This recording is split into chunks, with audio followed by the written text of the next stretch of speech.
Hey, what's going on, everybody?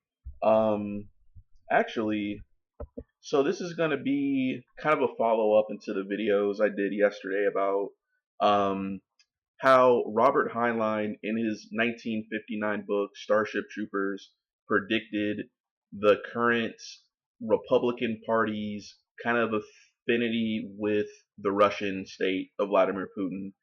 And Heinlein foreshadowed this in his concept called the Russo-Anglo-American Alliance. And I think that that's kind of ominously playing true because when you think about Brexit and you think about Cambridge Analytica and the connections with the Mercer family and how the Mercer family with people like Steve Bannon and Eric Prince or whatnot helped to bankroll, finance, and organize Donald Trump's political campaign. You start to realize that there is a transatlantic kind of right wing kind of agenda going on between the right wing Brits and the right wing English or Americans or whatnot. And this is where you get like Rupert Murdoch, Fox News. He's an English citizen of the Commonwealth, or I think he's Australian by nationality. But regardless, there is a kind of global transatlantic right wing network, right? And also, there's this affinity with Russia that you're seeing a lot within modern Republican politics for a lot of different reasons. One you could argue is race. This whole fear of racial replacement, the fear of Hispanic immigrants coming in through this American southern border, or fear of Arab refugees through Europe, this whole kind of paranoid position of a lot of, let's just be real, European descended peoples feeling that they're being like racially replaced. So they see merging with Russia as kind of an extension of kind of just, having more of a pan Europa view of the world or whatnot, right? Other reasons is oil and fossil fuels and petrochemicals. Russia is one of the largest oil producers in the world. And of course, America, we're all about oil. We're all about our fossil fuel industry and everything like that. So you got to think too, like, for example, Donald Trump's first Secretary of State was Rex Tillerson, who I want to say was the CEO of ExxonMobil at one point, who actually had connections with the Russian regime because of joint ventures between our countries before the sanctions and all that type of stuff started happening, right? So not only is there like race, there's also religion. This whole notion that Russia is a European white, you know, Christian country or whatnot, particularly of the vein of Eastern Orthodox Church, because I think a lot of right wingers in the West are kind of arguing that Roman Catholicism and Protestantism have kind of like failed or given up to like what they consider to be the modern liberal state or something like that. And they see Eastern Orthodoxy as this kind of dark ages, medieval, old world form of Christianity that can kind of like reinstill, some sort of Christian value upon the West. So you're starting to see even a rise of like Western peoples convert to Orthodoxy in one way, shape, or form, whether it's Russian Orthodoxy, Greek Orthodoxy, Serbian Orthodoxy, what have you. You're starting to see, I mean, even on social media, people converting to Orthodoxy. But why are they doing that? They're doing it because of this kind of, you could say, subconscious, Freudian, fearful response to change. So not only do we have religion, race, oil, you can even say women. This whole notion of the beautiful, subservient Eastern European woman, right? As exemplified by the beauty of Melania Trump or something, right? So you see a lot of Western men who feel like they can't get women, basically. And this is when you start, and this is where within the right wing sphere, you have the manosphere, the red pill movement, the dating guru stuff, right? This is where you get the Andrew Tates. Why did he go to Romania? Fresh and Fit podcast, Rolo Tomasi. Donovan Sharp, I want to say a lot of the kind of very intense woman haters and patriarch wannabe patriarchs in the manosphere space. A lot of them advocate for Eastern Europe and everything like that because they think that the women are just easier over there, which is very insulting to the Eastern European women, by the way, as if they like don't know the hustle in the game and everything, because we have to be real. Because after the Cold War ended in the late 80s, early 90s, a lot of those ex-Soviet states were in pretty bad decline, and in the West developed the whole stereotype of the mail order bride because a lot of women were trying to escape the dire situations, but also sadly human trafficking was also a big thing too, where women were promised they were going to the West to have jobs, but they were really just being human trafficked and their passports taken and they were forced into like, sexual slavery. Um, so a lot of this kind of pornification of the Eastern European woman is actually kind of based in like oppression, really. Um, and so there's that. So there's women, oil, race, religion, um, and yeah. So and also anti-feminism, anti-LGBTQ, anti-diversity. It goes on and on, right? Why the right wing is looking to um, Russia as a kind of symbolic, kind of representative of what they want to be. And it's interesting is that when even these ideas of merging with Russia aren't necessarily new, you can arguably trace.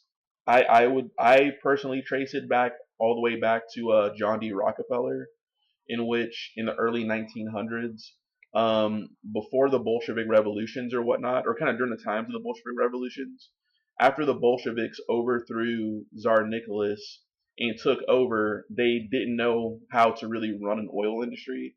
So they actually sent Soviet oil engineers to New York City to actually meet with John D. Rockefeller. And John D. Rockefeller basically promised to finance their oil industry in exchange for lucrative, oil leases in the Caucasus region and everything like that, Georgia, stuff like that. Um, so you even had right wing, not right wing, I'll say just like the prototypical capitalist like John D. Rockefeller, right? Actually financing the early Soviets in exchange for oil. So there's always been this oil kind of weird relationship between Russia and the West. And and so there's that.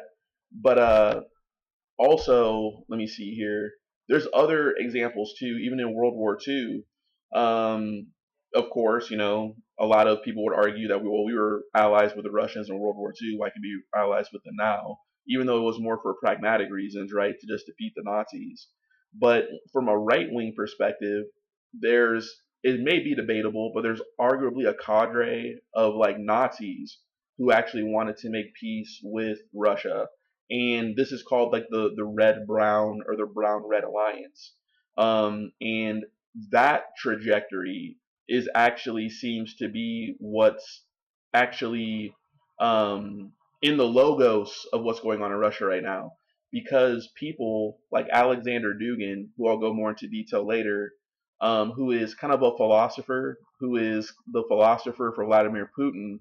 He was a part of a group called the National Bolshevik Party, and what the National Bolshevik Party did is they basically spliced neo-Nazism with Soviet communism, and this is where you get the whole notion of the Nazbol, Nazbol, in other words, a national Bolshevik.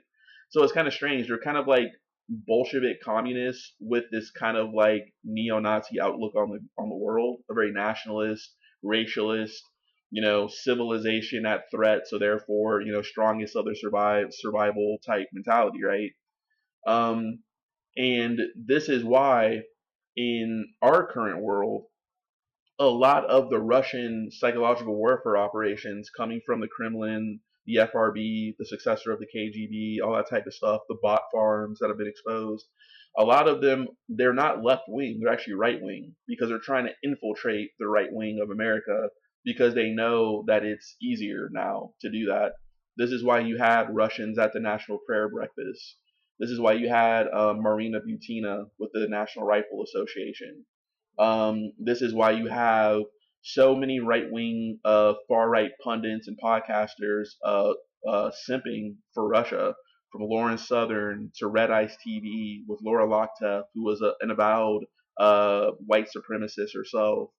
Um, it goes on, really. And even to the more normalized Tucker Carlson on Fox News, going to Russia, interviewing Putin, talking about how great of a country it is, and talking about their bread prices and all this type of stuff, right? So the Russians have really done a good job at grooming the American consciousness to be pro-Russia. So, like, for example, when J.D. Vance went one of his first speeches on the international stage that he got lambasted for, when J.D. Vance was on stage talking to the Europeans and the Romanians or whomever about how their democracies or countries are weak because they basically let, bot farms overthrow their democracy. He's actually just saying a self confession. In theory, his party got overthrown through the same way, to a certain extent, the same exact psychological operations that they did to people like Romania, and like they try to do in the Czech Republic, and they do on social media on a daily basis without much oversight from the Mark Zuckerbergs of the world or whatever, right? They're not doing their patriotic duty to like backtrace these IP codes and like take down these bot farms. They just don't care. These oligarchs, Silicon Valley people don't care. But when JD Vance said that, what he's really talking about in the self confession is how the American conservative movement has kind of been infiltrated by Russia with very easy means, and nobody's calling it out. But today, like I said, this video here, right, is going to kind of be a comparison between the works of Orson Scott Card and the works of Robert Heinlein. So as I said in my previous videos, is that if I had to write a paper, right, some random paper, right, I would call it the Robert Heinlein foreign policy thesis versus the Orson Scott Card foreign policy theses by Quinton Mitchell. And what I would be arguing is that the Heinlein thesis is pro MAGA in a way, therefore more symbolic of the Republican Party, whereas the Orson Scott Card theory, interestingly, is more symbolic of the Democratic foreign policy. And it's just wild how this is already out here. So I wrote these posts. Wow, in 2019 I wrote the post. So let's start with Orson Scott Card, right? So let me just open this one up here. So this is one of the first blog posts I did on my blog a long time ago. So it reads: Did Orson Scott Card predict Trump and Russia? Similarities between Alexander Dugin's Eurasianism ideology and Orson Scott Card's Second Warsaw Pact in Ender Shadow 1999 and Shadow of the Hegemon 2000 by Quinton Mitchell. So that's the book on my old ottoman that I was reading just or whatnot. This is kind of like a little bit before COVID. So there's that. So before I get into Card's works, first I want to say that despite his personal beliefs, which are kind of controversial, he's like this kind of like survivalist Mormon guy living out in Utah, and I think he says some very disparaging terms about like minority people or whatnot, like this kind of fearful they're going to take us over type stuff. But so, despite his personal beliefs, I do feel that people can change or make mistakes. Simply because Carter was scrutinized for his personal beliefs and comments, which I don't endorse, I think we would be doing ourselves a disservice by not objectively analyzing his works to find clues about his predictions on geopolitics. Below I will provide quotes from Ender Shadow and Shadow of the Hegemon.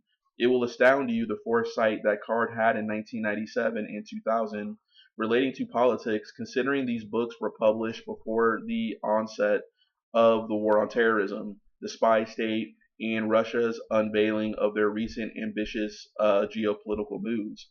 Let me see here. And then, 1 minute.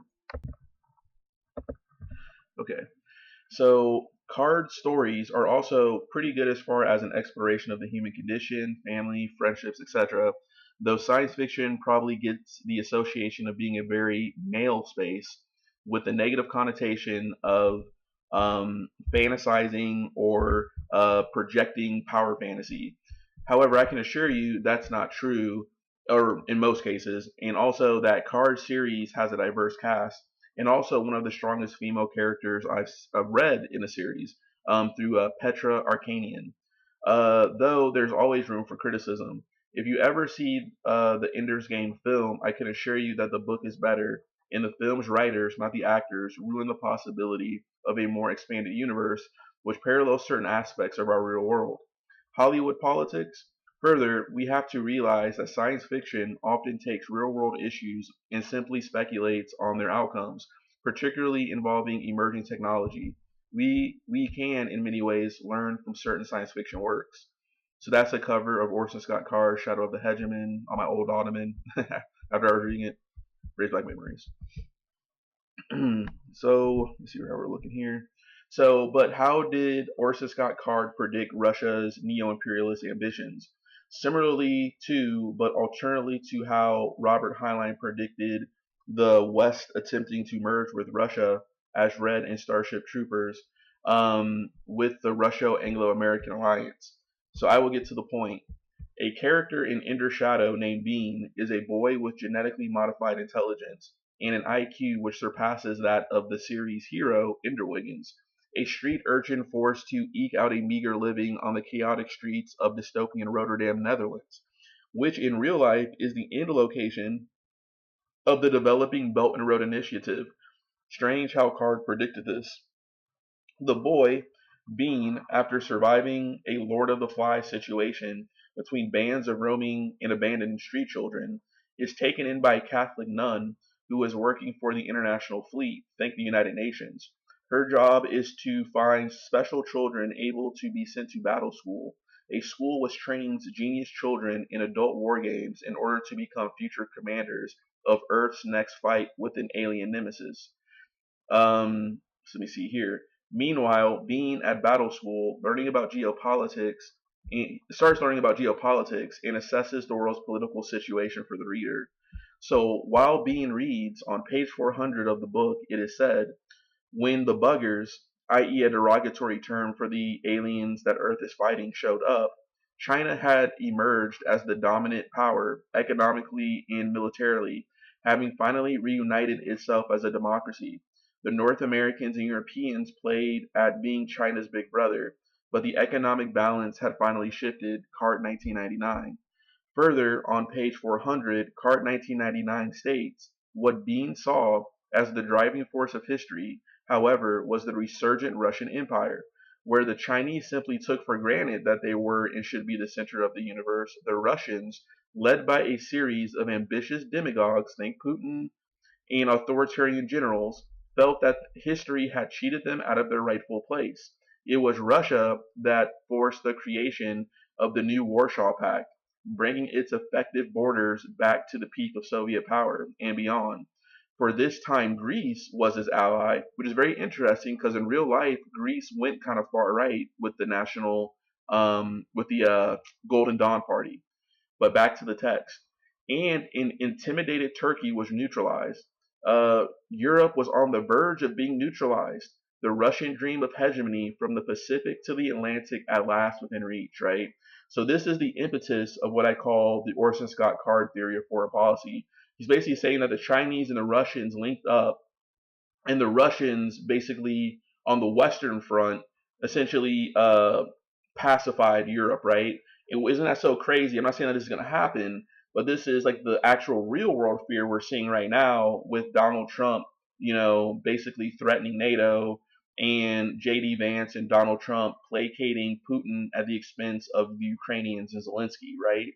So, and now European leaders are like, we can't necessarily rely on the United States.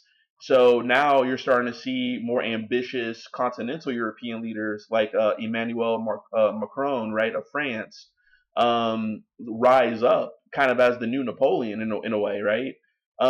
Trying to lead a coalition of European forces, snubbing the United States out, which is what they've kind of always wanted to do to a certain extent, because France has always had a contentious relationship with NATO and the Americans, even though we have a very deep rooted blood tie with each other as kind of fraternal twins in democracy with, the French helping the United States win our independence and et cetera, right?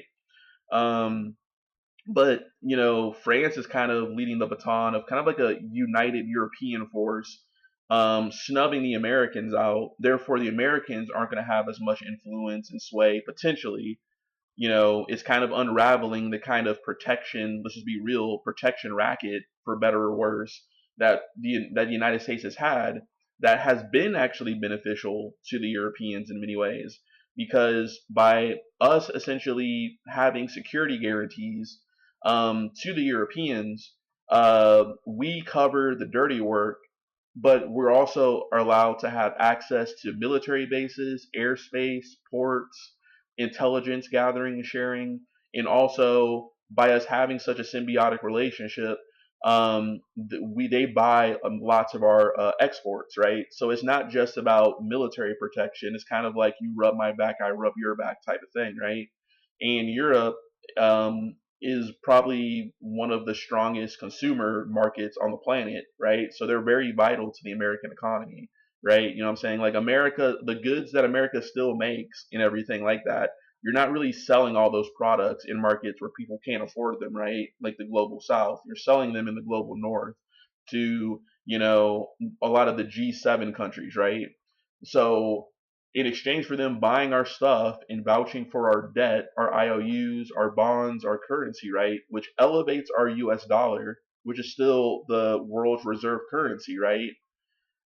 They buy our products and we help defend them, right? And this also helps American employment, not only through exports, which employs people, also through, let's just be real, the military industrial complex, right? Which is not just the big players and the boogeymen that the left and even people on the right try to decry, like your Lockheeds, your Raytheons, your General Dynamics, your L3 Harris's, the list goes on, you know what I'm saying? It's not just those big players. The military industrial complex is like an ecosystem, right? It's like a rainforest, you know what I'm saying? It's like from from microorganisms to tadpoles to amphibians to reptiles to birds to mammals to primates to whatever flora and fauna, what have you, is an ecosystem that the large contractors are awarding stuff to the medium and small businesses, right? And the small businesses are releasing stuff out to the independent contractors, right? And everybody has a foot in the game. Even there's a lot of companies who are in the quote unquote military industrial complex that don't even understand they're in the military industrial complex, because our economy is kind of ran off of that. It's not necessarily ran off of war, is almost ran off of the insurance policy that war is possible. You know what I'm saying? It's kind of it's almost like insurance. Like our economy is ran off of like military insurance, right? So because people are still going to have the need for defense whether you're in or out of war, similar to people have the need for self-protection whether or not someone's breaking in your house or not breaking into your house. So it's just very interesting, right? So this is where we're at right now, and this is why I think maybe a lot of people can't articulate this. And I'm not trying to like snub them, and I'm not trying to be highbrow, like who do you think you are, some smart college boy or something like that. But the truth is, I think it's just hard for a lot of people to articulate everything I'm saying, right? How the world actually works, right? It's kind of the United States is kind of a protection racket, right? In which we're allowed to accumulate vast volumes of debt to help subsidize and sustain our lifestyle because we're providing a kind of quasi mercenary service for the world. We're like the world's ADT and security services, right? We do a lot of the hard dirty stuff so they can just kind of have their social democracies that provide for their people so they're not constantly warring with each other like they had been doing since the fall of the Roman Empire up until World War II, you know? Um, and as a result, they keep a lot of our greenbacks in their bank vaults, you know what I'm saying? They're helping to prop up our currency. and everything. But what happens if that relationship starts unraveling? You know what I'm saying? And it makes you think that, is this the goal of Donald Trump and these guys, right? Is this the goal of the shadowy forces behind who's actually funding Donald Trump and JD Vance, the Peter Thiels, the Elon Musk? They kind of want to implode the existing order with this kind of accelerationist viewpoint in order to bring forth kind of a new world order. So all the conspiracies about the new world order that you hear are typically from the right wing, alleging that the New World Order is some sort of demonic, godless, degenerate United Nations RAND coalition of communists and Marxists and all these type of things trying to kill the Christian, predominantly white male, libertarian ethos or something that conquered and built the world or whatever. When really you can make the argument is the exact opposite. It's just like they're trying to reset the clock just so, if you reset the clock to zero and you're basically funding both sides of the conflict, you're going to make money no matter what. But you control the actual infrastructure in the rebuild and everything like that. So like, why is Donald Trump, for example, being so courteous to Bitcoin? Bitcoin is not the United States dollar. You know what I'm saying? The United States dollar is what kind of gives the United States power. It gives us purchasing power, right? So our money isn't worthless and hyperinflated, right? So why are you investing in something whose main goal is to replace Central Reserve, Federal Reserve, and U.S. mint printed greenbacks that our retirements are priced in, that our housing and assets are priced in, for Bitcoin, something that's not controlled by any state? So how are you going to say you're America first, but you don't even support the greenback, and you're supporting some global, decentralized, uh, digital currency that you can't even touch? What happens if war and conflict happens and servers start getting fried? You know what I'm saying? Like, at least paper is better than static. You know what I'm saying? And the irony about the whole Bitcoin thing with the conservatives is that they used to be all about the gold standard. So not only were they about the gold standard back then, now all of a sudden you're about Bitcoin. It almost makes you think that the only reason why they were advocating for the gold standard was not because of sound economic principles, as which they were alleging. It was just this hardcore anti-government ethos that they just have. You know what I'm saying? They just fear American centralized government, right, or whatever like that, for whatever reasons, right? And it's not, and a lot of them are for jacked up reasons. Is because of anti-Semitism, is because of sexism, is because of racism, right? As the United States evolved into a more inclusive Republican democracy, democratic republic, or whatnot, a lot of these people got butt hurt, and instead of just telling us how they really feel, they used a lot of conspiracy theories passively to kind of still be racist or anti-Semitic without actually saying it. Like, for example, a lot of the anti-Federal Reserve conspiracy theories are just anchored and steeped in anti-Semitism. The Jews control the money supply, the Rothschilds, all this type of stuff, right? The same sort of stuff you can see on any schizoid Instagram conspiracy theory page, or any sort of dribble falling out of Alex Jones's mouth or something, right? That's why I truly believe that when I say that Donald Trump and JD Vance, even though if they're not smart enough to understand how they're just useful idiots and all this, they're actually a part of what I would consider to be the Heinlein Russo-Anglo-American alliance sort of theses. And as a result, they're actually going to help to create the world that Orson Scott Card is warning us about, by actually empowering Russia, by actually allowing Russia to recoup and rebuild for its next assault, or what have you. Um, it goes on. For example, Russia is now a country who's actually allowing North Korean soldiers to fight for them and kill Ukrainians, right? So think about that. So you have American Republicans the people who are supposed to detest communism and all this type of stuff, right? They're a lot of them are supporting Putin, and Putin over here, he probably doesn't care about capitalism at all because he grew up and was indoctrinated within a Soviet communist mentality and everything himself. He's over here uh, bringing in North Koreans to kill Europeans.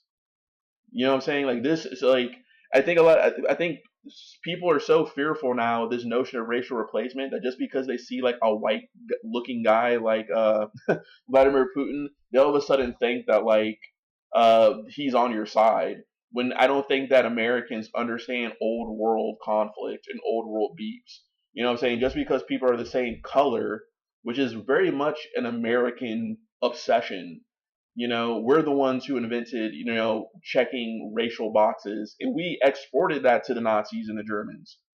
We're the ones obsessed with race. Over there in Europe or whatever like that, it's not necessarily about race. It's more about like ethnicity and nationality. Like you still have blood feuds between Polish people and Ukrainians. You still have blood feuds between like uh southern Italians and northern Italians and everything. It's not necessarily from a racial view.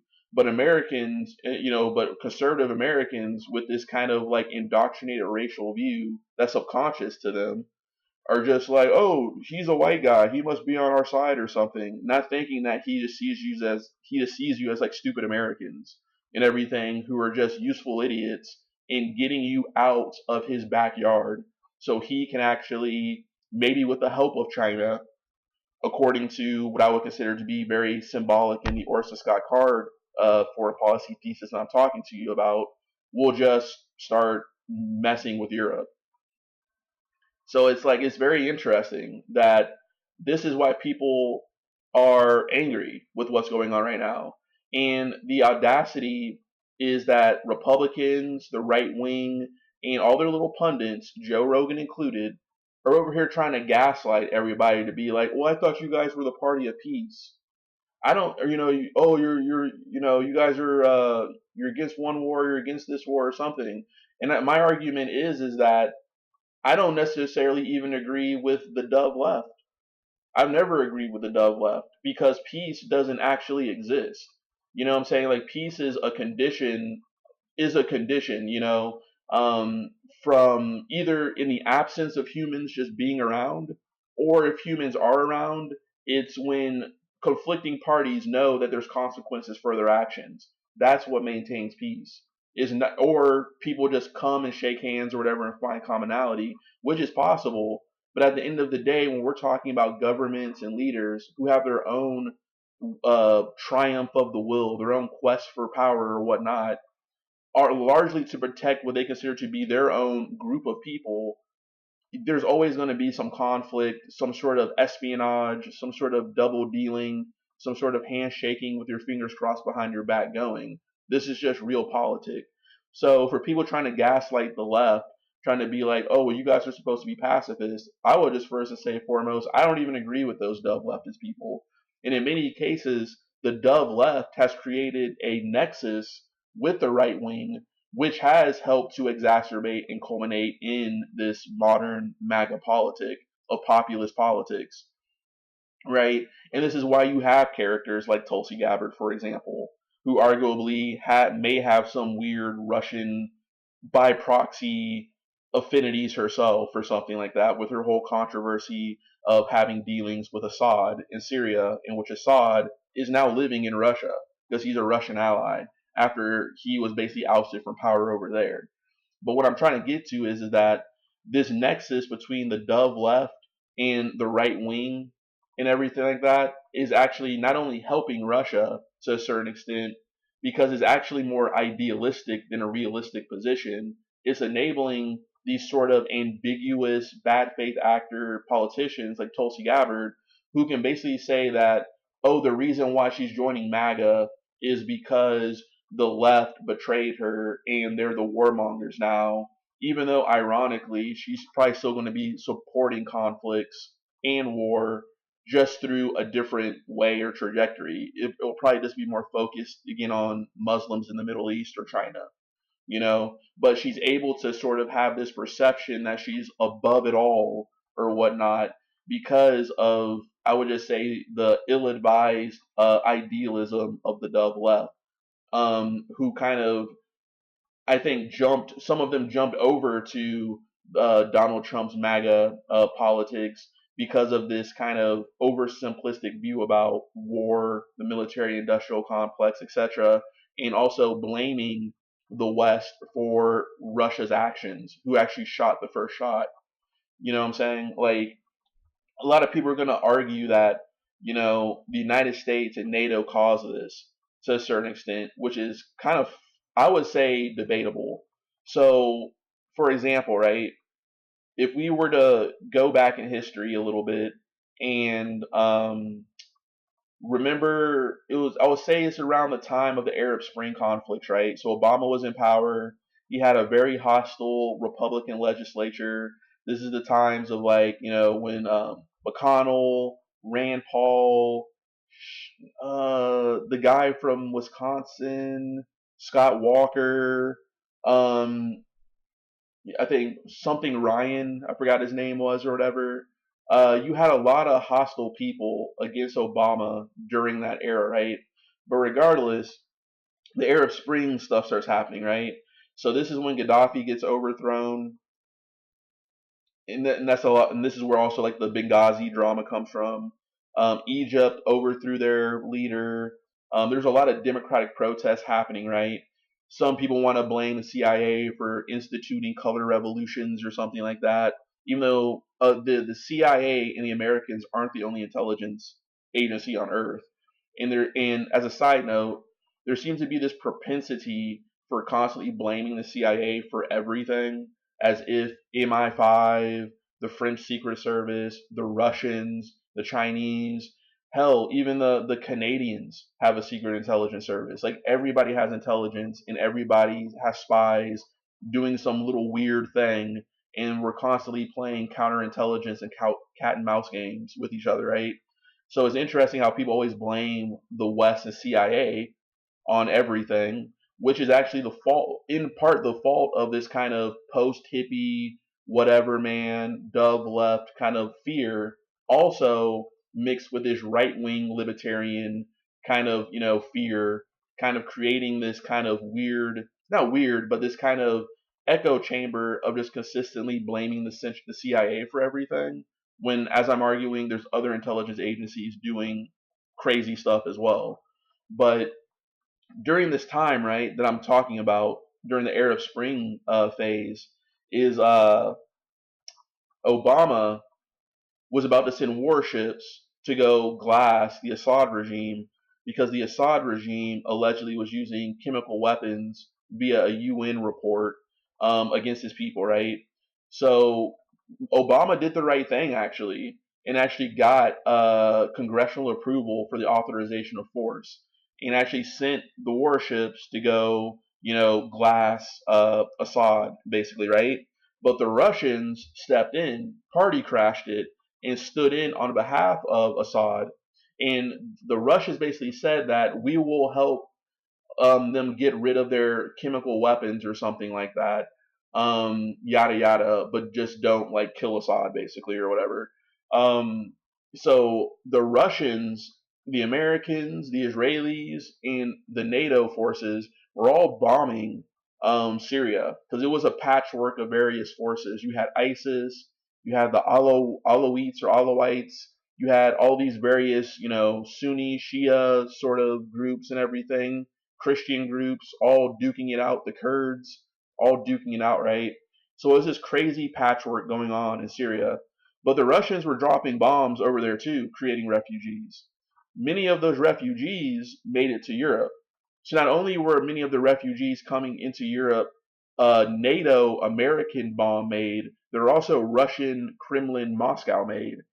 But by those refugees going into Europe, this, particularly during a time when Europe was still reeling from the Euro crisis, in which you had the Greek sovereign debt crisis, the Irish sovereign debt crisis, Spain had issues, etc.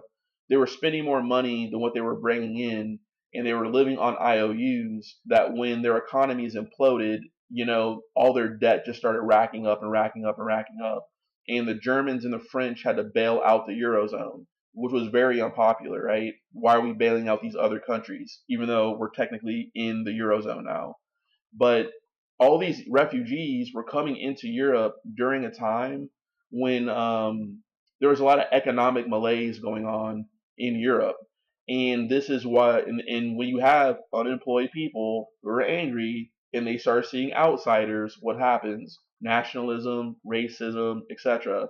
So a lot of those refugees were going into Europe who were there in part because of Russia.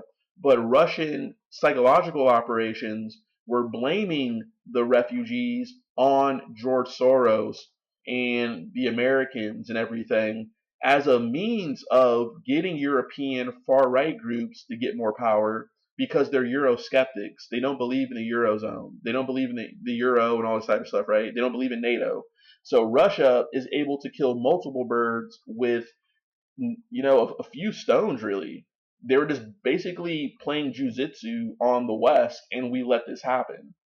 You know what I'm saying? Across presidents, across Bush, Obama, and Biden and Trump.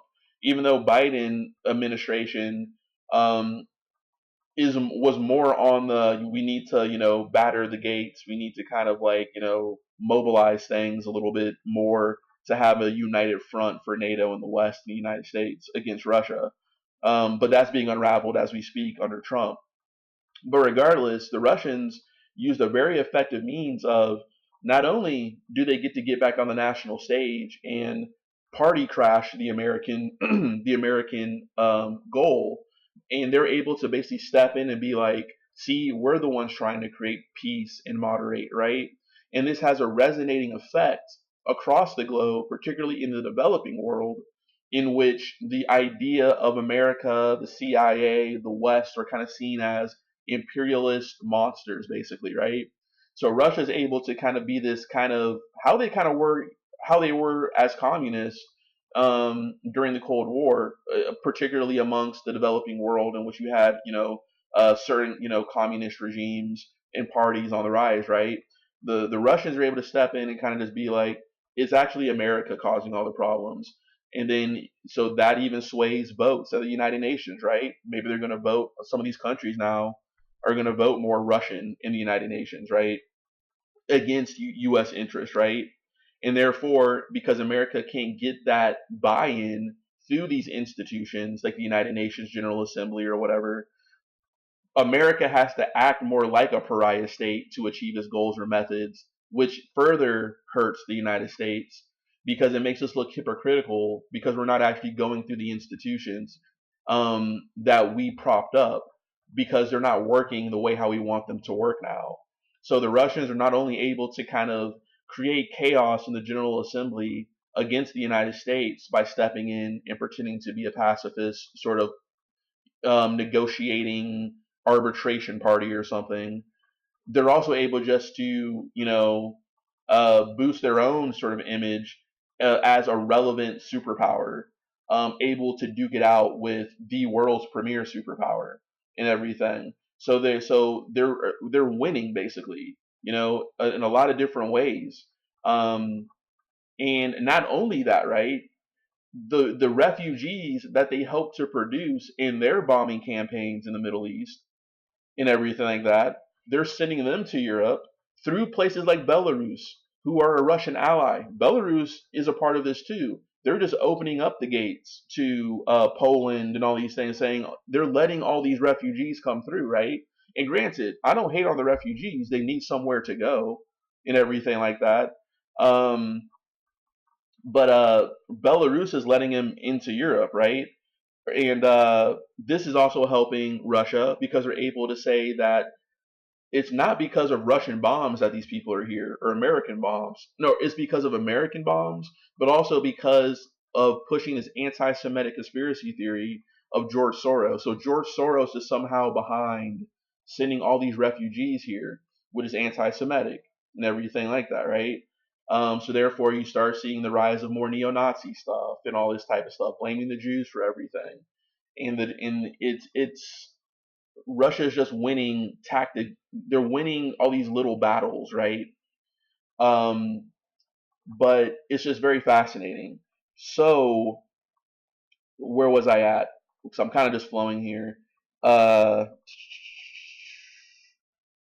so yeah, I think I kind of wrapped that point up. Is that Russia it seems like Orson Scott Card is winning the actual reality foreign policy debate sort of thing I'm talking about, because this is kind of what Russia's doing, right?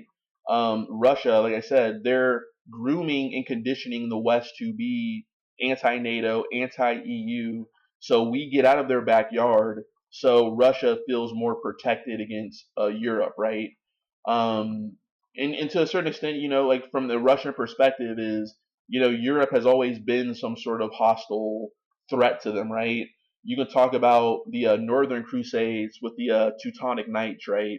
Going, what is it? The Battle of the Ice, right? In which you had back in the Dark Ages, you had German Teutonic Knights through the Baltics and the Crusader states up there trying to invade. Was it Muscovy or like not the Crevian Rus? Maybe that's what it was. But they were basically trying to invade Russia to spread Roman Catholicism up there, right? But they lost at the battle, and it's like this big battle, right? Of the Battle of the Ice, right? So so even like even to this day, Russian nationalists will invoke that battle as kind of like this is like our identity against the West. You know what I'm saying? You can also make the argument of Napoleon.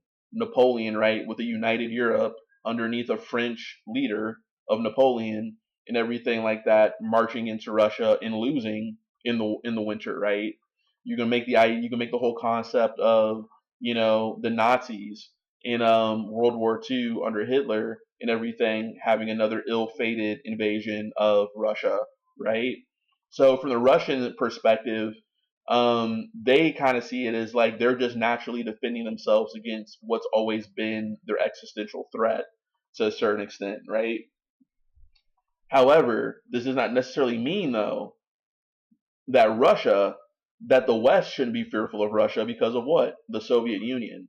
So Russia, after World War II, it's not like they just like liberally gave back the land they took from Europe. No, Romania, Ukraine, the Baltics, Poland, Czech Republic, these places became communist countries and Soviet puppet states, basically, with Russia having all the power and everything. And that's what the West is fearful of. So both sides have something to be fearful of. But at the end of the day, in a world of real politics, what side are you on? You know what I'm saying? Even though we want peace and all this type of stuff, what side are you on? um, you have to kind of make that kind of, I hate to say it, line in the sand. It's not saying that we can't have peace with Russia, but it's how we have that peace with them which is important. And you can't just, I hate to say, bend over and take it.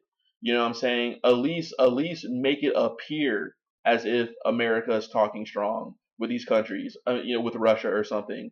At least if you're going to have a meeting with Zelensky in the Oval Office, you don't jump him. With this bad cop situation in which JD Vance is just trying to be a politician for the cameras and gaslight Zelensky as if that's what he's trying to do, even though they invited him there in order to jump him basically in front of the world and not even blame Putin for really anything. They're blaming Ukraine for essentially doing the dirty work for the West in order to preserve our hegemony, our lifestyle, our way of life, and everything like that. You know, so it's like if the Trump administration wants peace, okay, but at the same time, we need to realize that Donald Trump wants peace on his timeline, no matter how short-sighted his agenda is. He just wants to say that I got peace, I saved the world, right? Regardless of all the various Rubik cube little strategies and how this affects that and that affects this, all the positive and negative externalities, right? He doesn't care. He just wants a deal, so you can say I got a deal, even if it in the long run ends up screwing the United States by allowing the Russians to basically um, recoup and prepare for some other offensive or a more deepening occupation of occupied Ukrainian territory, etc. So it's just interesting. Um, yeah, wow.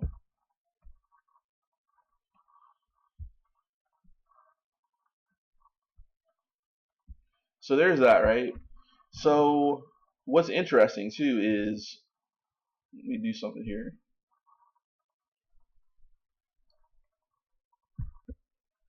Okay, so before I play some videos actually about, just the obvious nightmare of just like the Republican Party, just like, a lot of people, not all of them, but a lot of people over there, supporting ideologically speaking or aesthetically speaking what's going on in Russia and the Russian people, yada yada. So this is actually the conflicting thesis to what I would consider to be um, the Orson Scott Card theory, right? So Orson Scott Card's theory is kind of like NATO needs to defend itself and the West needs to defend itself, whereas the Heinlein one is kind of like Russia needs to merge with the West in order to fight China type thing, right? So obviously you're kind of seeing one is more kind of Republican oriented and one is more kind of like, I'm not going to say, well, let's be real, more Democrat oriented, or more of your traditionalist kind of neoconservative kind of like Republican oriented, right? Um, which, and just because you hear the terms neoconservative Democrat, a lot of people, particularly neoconservative, they're going to be like, oh, so you're supporting, that's the establishment position, right?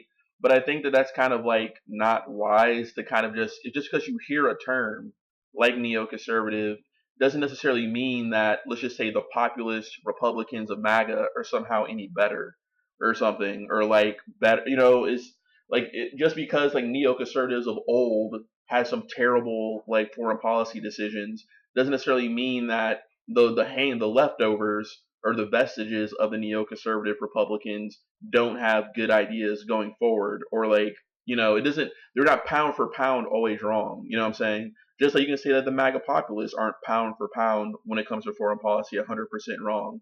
It's just when it comes to this sort of Russian sort of thing, my personal beliefs is that in a weird way, they're just kind of copying what Robert Heinlein is about to say here. Um, I'm more so like wherever we go in real life is to be seen, right? Whether Donald Trump gets his way and Vance gets their way and there's a peace deal and yada yada, right? And we open up diplomatic discourse with Russia again, and the whole world is talking about peace, right? I don't know. Maybe that will be good. I don't know. Maybe it'll be good short term and long term. Maybe it'll be just good short term and bad long term.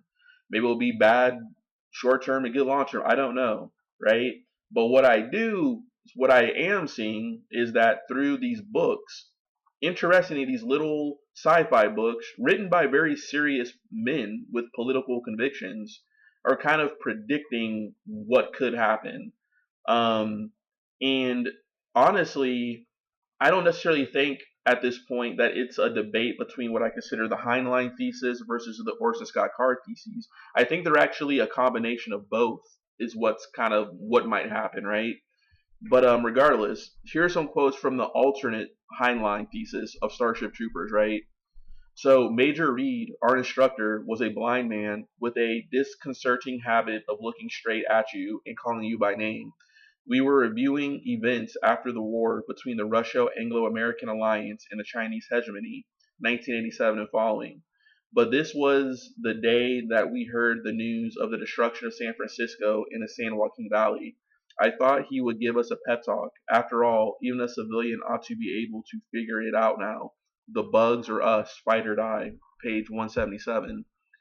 So so in other words, so I can read through all these, but the impetus is that in the future there's a World War III situation, right? And it's China versus the West who have united with Russia, which kind of seems to be interestingly what Donald Trump wants to do. Like he kind of wants to keep the Russians on our side, keep them away from the Chinese, as we pivot to China as the new war theater, right? What is so interesting is that for the Republicans and even the Joe Rogan type figures trying to be like the left used to be about peace. That's why I'm no longer a Democrat is bullshit, because the Republicans are just pivoting to a new war theater, which is China, which is something that pundits and propagandists like Joe Rogan have all been about. He's been promoting a lot of people on the anti-China stuff, right? Promoting a lot of the anti-Chinese conspiracy theories and all this type of stuff, like, so we can justify war with them, right? So it's totally acceptable to be war against the Chinese people, but it's not acceptable to defend ourselves against Russia. And this is what I'm seeing. It's like this weird policy debate type thing, which makes me think, instead of choosing between fighting Russia and fighting China, the actual truth of the matter is, in real life, the United States is prepared for a two-theater conflict with both Russia and China. Therefore, I think that Orson Scott Card's theory wins the debate, because he's actually talking about the Chinese Russian alliance, actually. So to go back to Donald Trump, right? So let's just say that Donald Trump has some method to his madness, right? What would that method be, right? In a good way. Let me pay some lip service to Trump, right? He wants to wean, in theory, the Russians away from the Chinese, right?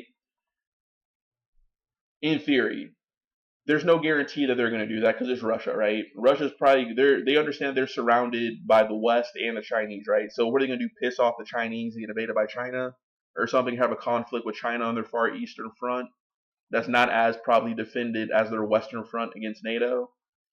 You know what I'm saying? So to really think that like Vladimir Putin is going to like side with the West and not just use Donald Trump placating them to rebuild their armament industry, but then also just hit the drawing board just to figure out whatever it is they're going to do, you know. But it seems ill-fated to think that like Russia is just going to not have a relationship with China, because Russia by proxy has to have relationships with them. And in a weird way, this is no different than the Mongol invasion of Russia, right? In which the Russians actually actually gave up to the Mongols because they rather would have bowed to the Mongols than to have been conquered by the Western Catholic West, right? And that's crazy, because like because the Mongols, as some historians will say, actually, as long as you paid your, what's the word, Suzy entry, in other words, you paid your homage, your bounty to the Mongols, they kind of left you alone. Whereas if the Crusader Knights of the West actually had conquered Russia, it wouldn't have been that way. It would have been basically we're converting you forcefully, yada yada, right? So even the Russians, and I know that Vladimir Putin thinks in these terms, right? Based off of his interview with Tucker Carlson, he has a very kind of medievalist view of the world, right? In other words, look to history for what happened, and what's happening then is happening now. And the fact that we're still in existence now, we don't need to reinvent the playbook. It's not that the playbook and the strategy gets evolved, rather just the tools and the tactics and the technology and how you fight wars change. But the actual logic of protecting the Russian state is no different than what Ivan the Terrible did, you know, 500, 600, 800 years ago or something.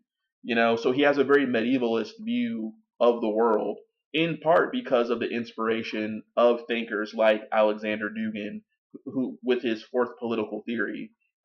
Um, so let's just say that Trump, right? So he wants to wean Russia away from China, and but he even knows that that may not work. So as a result, because he wants to shift U.S. forces to Asia, he wants the Europeans to step up more, increase more of their military spending to essentially fight their own fight, right? And in other words, because if a global conflict does happen, you're going to have a Western front and an Eastern front. And he wants the Europeans to be able to cover more of the load, so we aren't necessarily fighting as much of a two front war, but we can focus more of our percentage on the Eastern front, right? So instead of America being 50 over here, 50 over there, he wants the Europeans to step up. So maybe it's more like, we can have 60 or 70% of our forces in the East or something, and we have some support 30% or 20% in Europe, where the Europeans are covering more of the load of their own defense, right? And let's just say that there's some wisdom to that, right? In everything, right? Let's say there's some plausible wisdom to that. Still, with the Europeans acting more on their own and everything like that, and sure, you can say that's giving them agency or something. But then again, it's not necessarily giving them agency, because they have agency because they were totally fine with the relationship as is. But let's just say that us giving them more responsibility, therefore that's less sway we have over them in their own decision making, right? Because the whole relationship is now totally disregarded, right? Like, for example, what if the Europeans, with their United European Force or whatever like that, the EUF, the European Union, the European Union Defense Force or something, which is something that's been speculated through foreign policy for a very long time. Will Europe ever just have almost kind of like a Holy Roman Empire imperial type army, right, or something like that, right? Um, if that happens, let's just say that they just don't share information with us. Let's just say that they don't invite us to their trainings, right? Because there's no impetus anymore, right? You know what I'm saying? They're making their own weapon systems. They're doing their own stuff, right? Like, there's nothing. Like, why are we even communicating to a certain extent? Let's throw in another weird scenario. What if everybody just gets tired of America? What if the Chinese, the Russians, and the Europeans all unite in some weird Eurasian thing, and America's just over here isolated or something like that? You know what I'm saying? Like, maybe that could backfire potentially. You have to include that, right? I mean, if you're talking about war planning, game theory, you have to throw every single scenario out there. So that's very interesting. But I kind of see what Trump is trying to do. I just think is very ill advised. Similarly to how, even though he tried to make peace with North Korea, the North Koreans, they're extremists. You know what I'm saying? Like, you really think that Donald Trump going over there just so he can say that, see everybody, I'm holding his hand, we're friends now, they have their own real politic and pragmatism. Like, sure, they might entertain us or something like that to, in a weird way, kind of just see how it is to talk to us so they can continue to be our adversary or something. But look at it now. The North Koreans are sending troops into Ukraine. You know what I'm saying? Like, you put it this way, if Donald Trump were so good, Kim Jong Un or whatever, Il Un, whatever, would have just said, we're going to sit this one out or something, because I guess the United States, like, they came and talked to us, and we're just going to kind of like do our own thing now. So sorry, Russia, don't call us. We're not showing up or something. No, they probably use that for their own. They probably use Trump going over there for their own propaganda purposes and everything, to show the evil, white devil or whatever they want to call him, the capitalist or whatever. And now they're just sending troops to like help Russia because they have more of a relationship with Russia, way way longer than what we have or something. So it's like, just because people are giving Trump a pass, because to his credit, he's trying things, and this is to the discredit of the status quo. They didn't try these things, but in a theory, they couldn't try these things. Because think about it: if Obama, for example, tried to talk to the North Koreans, do you really think Fox News would have been easy on Barack Obama? It's this weird, our own internal pestilence to not have a united front and to be friendly with each other affects everything outside of ourselves. So like, so that's the thing. So it's like, how people are treating Trump is in part, you can say, blowback for how people treated Obama, right? And it goes on and on. Like, and you can say, well, it's how they treated Bush. Well, it's how they treated Clinton. Well, it's how they treated Reagan. Well, it's how they treated Carter. It's how they treated Ford. Well, it's how they treated LBJ. It's how they treated Nixon. It's how they treated Kennedy. It goes on and on and on. So it's hard. So in other words, the conservative party and all the conservative people in our country are saying that it's okay when Donald Trump tries peace, but if Barack Obama wants to actually wean Iran away from the Russians and the Chinese by trying to have some sort of nuclear deal and unfreeze their assets or something, oh no, we can't do that because now he's appeasing terrorists now. So, like, is peace even possible when we have such a schizophrenic, divided body politic here in the United States, where we don't have firm principles anymore? Like, because at least in the Cold War, Democrats and Republicans, even though Democrats were left wing, Republicans were right wing, they both all agreed that we don't want to deal with Soviet Russia, right? So there was a united front there. There's no real policy cohesion, it seems, when it comes to where we are now in American modern politics because of a result of all the crazy division. A division, I mind you, I am going to stand on this fact that Republicans they started more of this than the left ever did.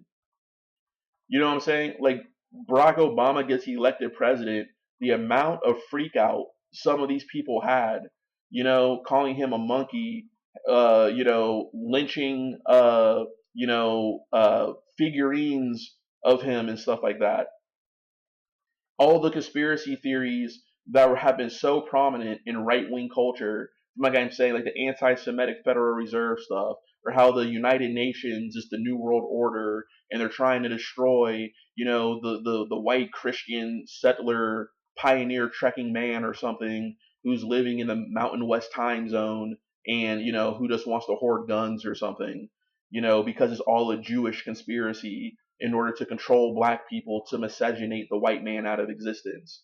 All of these insane conspiracy theories have always been prominent in right wing politics under the surface, but they've always flirted with it, trying to make them more mainstream. From the John Birch Society to the Minutemen militias to whatever sort of Daughters of the Confederacy, whatever. Like, a lot of the conspiracies, in my opinion, have always been more controlled by the right wing, and that's kind of gotten us to this point now. And but now there's all this gaslighting against, like, Democrats by trying to insinuate that they're the war party. No, no, no, they're not the war party. They're the Protect America party at this point. Because I guarantee you, if none of this Russia stuff happened, right? I guarantee you that the Republicans would be all about doing precision strikes against Iran, or building up more defenses in Asia against China. You know what I'm saying? So it's totally acceptable for Republicans to be about war with Muslims and Asians, but it's not okay for them to be at war with, just be real, white Christians, because that's the impetus behind all of this now. And JD Vance, being a theo bro, a theocratic little bro or whatever he is, that's the reason why he's even in these conversations. He's symbolic of this kind of seeing Russia as a sort of spiritual cousin to the West or something. So, like, that's how they see it. They could care less about, Russia psyops and whatever they're doing and breaking up the EU or whatever. They're just seeing this as almost kind of like a racial civilizational sort of struggle in which they need Russia to be their ally or something. Even though, as I said earlier, Russia doesn't see the world through these racial lenses as much as Americans with our obsession see races, because our country was built on racism. It was built on eradicating, Native Americans. It was built on bringing black people over here and basically not giving them names, not giving my ancestors names. We just had nicknames. We didn't even know our age. Breaking families up, breeding people. America was built on that. You know what I'm saying? Like, we're the ones obsessed with race. The way how the old world Europeans see it, they're learning a lot of their racism from us over here in the United States. Repeat, the Nazis were basically just plagiarized and copied a lot of what the racism and segregation and the Jim Crow people were doing in the United States, in the forced sterilization of women who weren't white and stuff like that, and like killing mentally disabled people, not killing them but castrating them and stuff. They learned that from the United States, from the American eugenicists, but they just took it to an industrial scale with German precision. But Europeans don't necessarily have this kind of like obsession with race. This is something more so that like we've imported to them. Like, sure, you have it over there, but they're more likely to see a difference between another person who looks white because they're speaking a different language. This is why, like I said, you have these old world beefs between Poles and Ukrainians and like, Croatians and Serbians, and it goes on and on and on, right? So like just because Putin is over here like using psychological operations to instill this sense of racial grievance in the West for his own benefit to balkanize NATO and the EU doesn't mean he gives a shit about white Americans. That's what I'm saying. Or other words, you're just useful idiots for his own specific will to power. And if you're about that, you're really on Russia's side, is what it kind of comes down to. So, so there's that, right? So wow. So I'm just gonna end this video actually, right?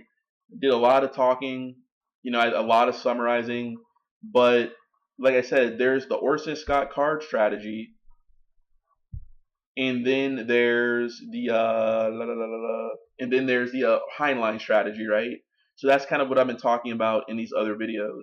So I'm just gonna wrap it up right here, and more to come. All right, thanks. Bye.